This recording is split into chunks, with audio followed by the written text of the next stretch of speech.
वालेकुम दोस्तों। ये जनाब राजा मोहम्मद अकरम साहब के छोटे भाई राजा मोहम्मद असलम साहब जो कि उम्रा करने के लिए आए हैं, उनकी दोस्त जो है यहाँ पे उनके लिए दावत की है राजा मोहम्मद अकरम साहब। ये राजा मोहम्मद अकरम साहब वो राजा मोहम्मद असलम साहब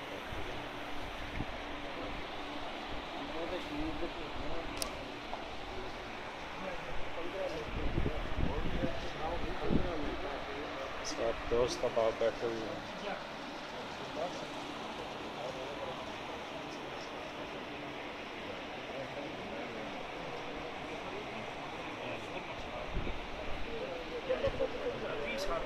राजा मोहम्मद असलम साहब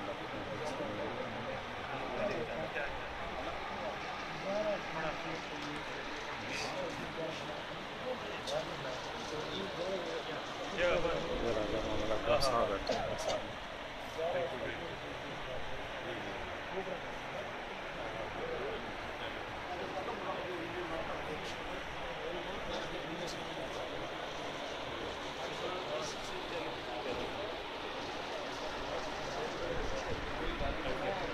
राजा मोहम्मद असलम साहब सियासी शख्सियात हैं, वो सब उन्हें जानती हैं, किसी तारफ़ के मोहताज नहीं हैं।